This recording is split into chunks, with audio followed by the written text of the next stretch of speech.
Silence again. No one talk. No one talk.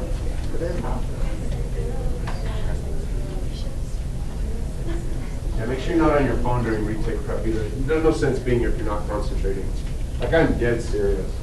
Like, you think you can learn calculus casually? The whole point of the first test was to say, let's see if you really can. Okay? Okay.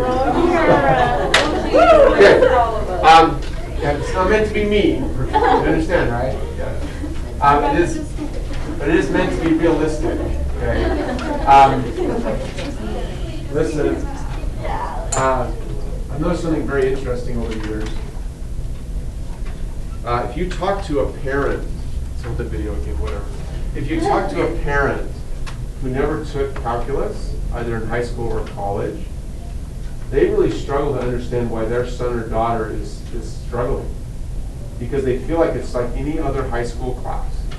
That all you have to do is come, turn in your assignments, and then you get a good score on the test. Like, why is it so hard?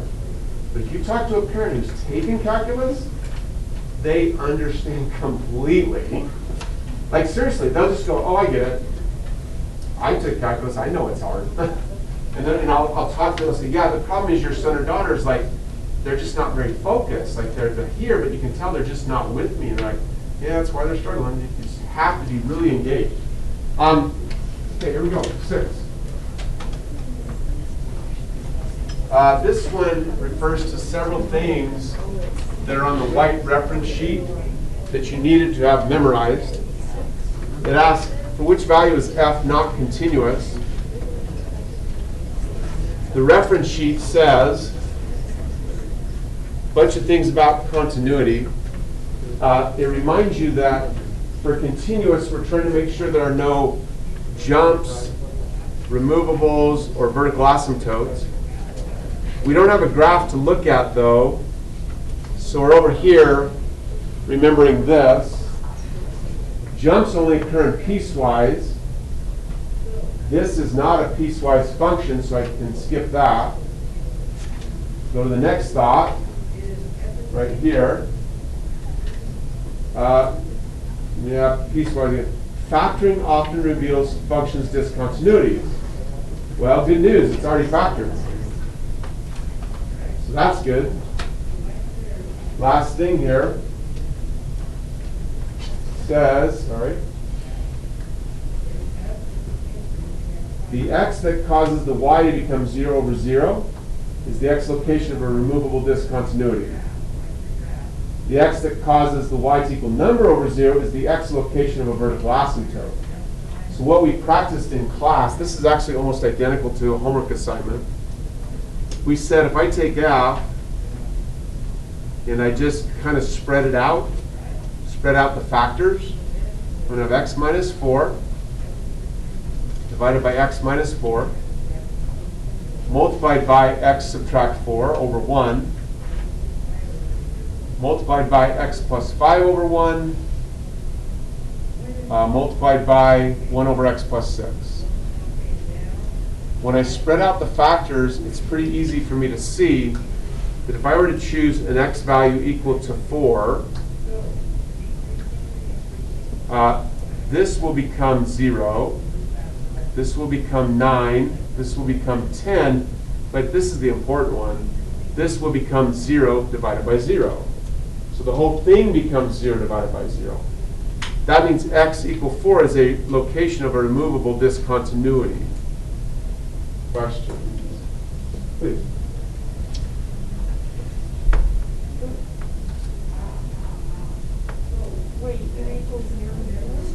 So are you okay that all I'm doing is saying this is my formula for finding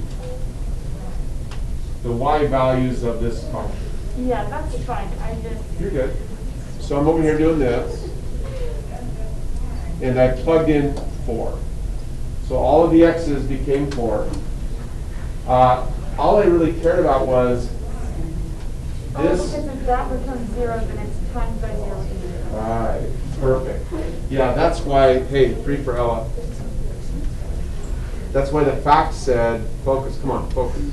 That's why the fact said you want to factor things out because it becomes a lot easier to see what's happening.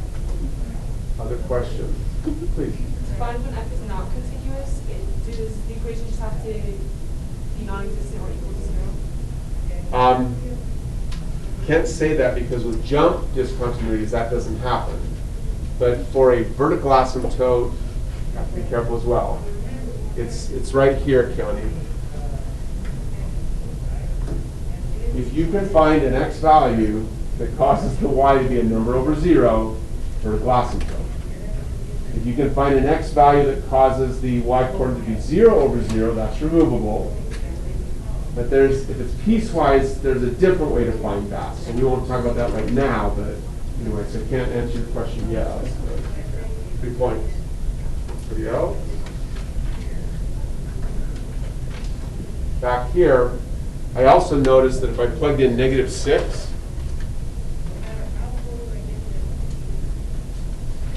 points for the whole room. Think with me, don't just watch, it's a waste of time. Hands up, what's this if I plug in x equal -6? Hands, come on. What's this going to be if I plug in x equal -6? Jake? -10. Right there. Oh, sorry, the whole blue thing, sorry. Oh, 1. How many knew it's 1? 2 points, 3 for Jake. I don't care what these are. That's really working well, huh? Picking up my elbow. Serious. That's why it does that, so I get confused. If I stand way out here, it works better. Stupid board. Okay. All I care is right here. If I plug in x equal -6, that becomes 0. Then just like Ella said, 2 more for Ella, when you multiply everything across, the 0 on the bottom makes the entire bottom 0. So this becomes number divided by 0. That's a vertical asymptote.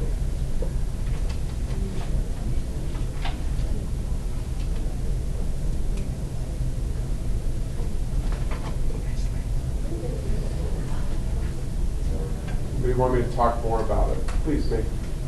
So I hit G, and I said -5 would also be 1. So what happens when it's 0 on top and then a number on top? Gotcha. So Megan picked B. You correctly noticed that when you have x equal -5, Yeah.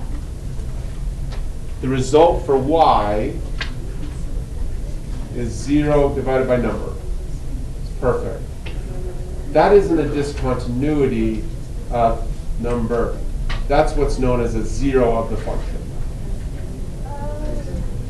That just says there's a y coordinate that is 0. Because 0 divided by number is just 0. Does that make sense? Yeah. Yeah, that's how they trick you into picking that one. 3 points for Megan. Maggie, did you raise your hand? Yeah, but I think I'm picking it up. You're good. You're really good at questions, so I trust you. Just ask. You really are. You're very good at it. Thank you. Anybody else? I told some of you this, I think I mentioned in class. My goal here is not to teach you calculus. Who cares? Most of you aren't going to become an engineer. You are better learn calculus. Okay? Or if you're going to become a software developer. Hey, if you want a really good high-paying job with a bachelor's degree, learn calculus. Fact of life. No, really, it's the facts. Okay? Look. But what I really care about is that you learn how to learn. That's why I gave Maggie the compliment. If you can learn how to ask questions effectively, you can learn anything. Melissa, please. So what I did wrong was I made the x minus 4 over x minus 4, I turned that into 1. And then I just had x minus 4, x plus 5 over x plus 6. So then when I plugged in the 4, it became a 0 over a number, which was 0. So I was like, oh, that's not a discontinuity. So do I just have to keep it, once I factor, do I just have to keep it laid out and not simplify it? Let me see it back for the video so they can hear. The question Melissa asked was, Melissa thought about this, what I've drawn, correct? But then she said, oh, wait a minute, this is equal to 1, so I'll kind of disregard that. I'll pay attention only to this. I'm curious, how many missed it and did that same thing? Show me your hands. Yeah, 2 points, 3 for Melissa. Look, look.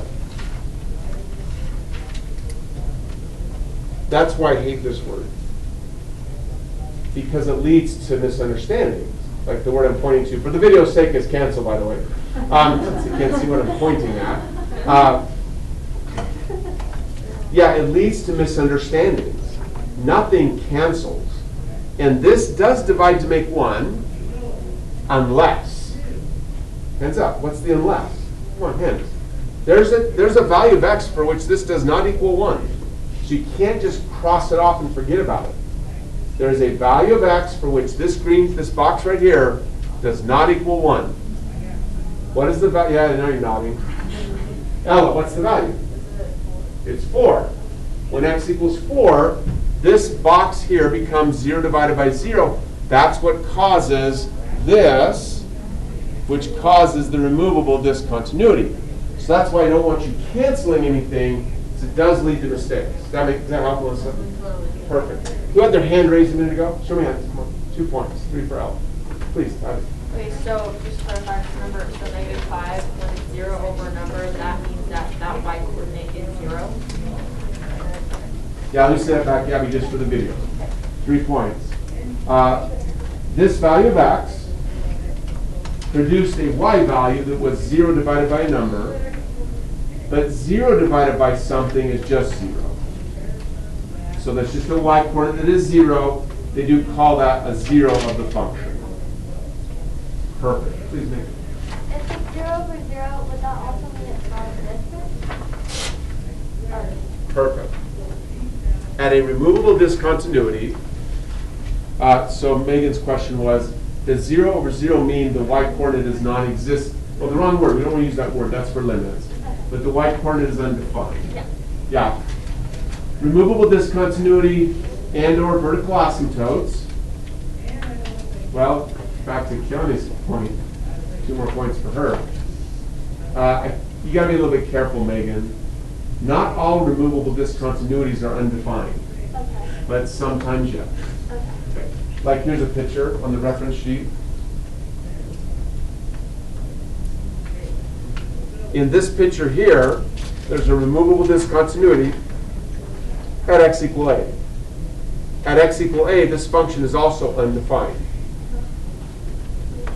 This one here, there's a vertical asymptote at x equal -1. Function is also undefined there. At vertical asymptotes, the function is always undefined. But at this removable discontinuity at x equals 0, the function is still defined. Okay. Anyway, a little bit tricky. Questions? Good? Okay. Stop. Oh, please. Good. I have one more. So it says, so it's 0 over a number, so that would be 0, right? But that's where I was confused on the packet, on the sheet though. It doesn't say anything about like the equals 0. It won't be. Oh, no, 3 points for Jonah. So Jonah's question is, wait a minute, we just talked about, what happens when x is -5, right? And I get a y value that is 0. Why is that not on the reference sheet? The reason it's not there is the sheet is talking about discontinuities. When the y coordinate is equal to 0, that isn't a discontinuity. Oh, okay. So that's why it wasn't included here. Makes sense. 3 points. Cool. Stop the video.